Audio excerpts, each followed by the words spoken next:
I was crouched down helping another student who was working on the floor, and she came up and pushed me from behind. These are kids. We want to forgive them and allow them to come back in. That's really hard to then let them come back in when we all sort of felt unsafe. Cries for help inside a Milwaukee public school as chaos unfolded. Concern in Kenosha. 2 middle school students arrested for making threats at Kenosha schools. 2 teachers coming forward tonight with safety concerns about their jobs. Some parents say they're afraid to send their kids to school and want change. In Wisconsin education, we have noticed a concerning trend. The number of teachers willing to work in public schools is going down. Test scores are going down, but the incidence of behavior issues and classroom disruptions and safety concerns are going up. I think for teachers, that is their biggest struggle, having to try and figure out what to do with these behaviors that maybe they don't even understand within their classroom. As a teacher, it isn't fair for a child to see me get blatantly disrespected time and time again. And your good kids eventually shut down and have a hard time because they don't want to see their teacher being disrespected. But you ask any teacher, when they go home, what really gets under their skin, it's when they told a student to sit down and the student looked at them and said, no, and then went and sat elsewhere. Because what does that communicate to the teacher? It communicates you're not worthy of respect. While there were many teachers that didn't want to share their names, their schools, or even be on camera, which really speaks to the larger issue here, they don't feel comfortable speaking out. Many others were willing to come forward and share their story with us. There has been a pretty deliberate effort on the part of administration and districts as a whole to reduce suspensions and to reduce disciplinary incidents. And that's for the purpose of being able to show data to the media and decision makers that the situation is improving. When they would tell us not to report certain behaviors, it would kind of undermine us as teachers. We would feel as though then we are setting the precedent that that's acceptable in our classrooms. But then administration, it is absolutely their job to deal with these behaviors. That's why we have deans of students. That's why we have vice principals. If it was 100% up to the teachers, then go ahead and get rid of those positions and give me their salary. I think there does need to be some transparency in here are the policies, here are the procedures, here's what we're doing for teachers to help and empower them to do better. However, I think without administrative support, behaviors can't get better until you have things in place to deal with the behavior at hand. Otherwise, all learning is going to stop. Beyond just teaching, these teachers are the disciplinarians. They are the ones that are in charge of maintaining their classroom and maintaining an environment that's conducive to learning.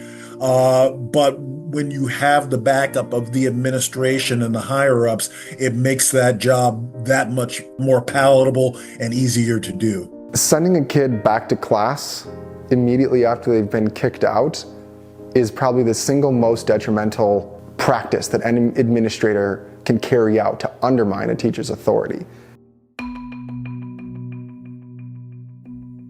I have had to intervene in fights several times. One of the common aspects of the fights that occur in the schools is it's usually not just one student fighting another student. These are often multiple students ganging up on one student or multiple students fighting multiple students. I've had to intervene many times and have been injured before doing so. That can be a huge problem, and you get enough of those kids that are doing that type of stuff and there's no consequences for it, nobody's held accountable for it, it's easy to lose control of a class. There's been situations where we're kind of told, well, that's cultural. They fight, they swear, we can't really do that. That's, that you just have to accept that that's the way that is. That's how they were raised. Well, no, because someday they're going to graduate high school and the police department is not going to ask for an IEP. They're not going to ask how they were raised. And so if these kids aren't learning these consequences now, they're going to learn in a really not great way once they leave high school. Schools is hosting a series of fairs to fill the gap of a major teacher shortage. Yeah, the district has at least 85 teacher vacancies.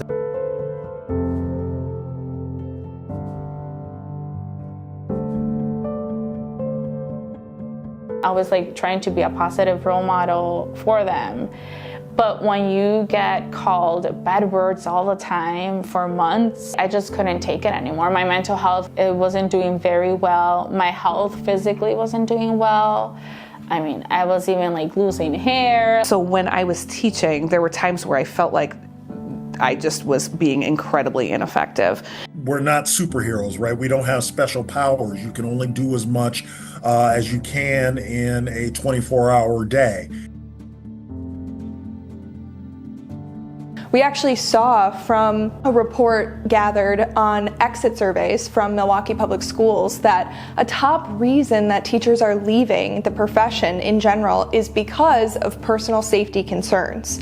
This is not a theoretical threat. I left public school and took a huge pay cut to go to private school because the environment is drastically different.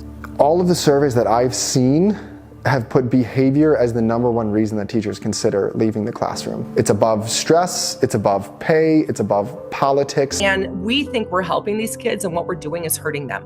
Every time that we allow a student to act inappropriately, to be disrespectful, to break the law, and to not hold them accountable, we think we're being kind. It is the worst form of abuse because we are not preparing them for adulthood.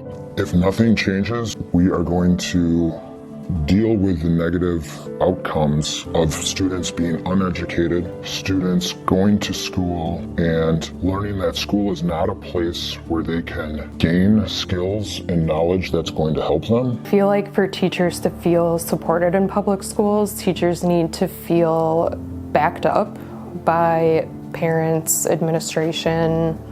If nothing happens, teachers will continue to leave the profession, which will be a huge disservice to students across the state of Wisconsin. We need to feel like we are safe when we go to work. We need to feel like children are safe.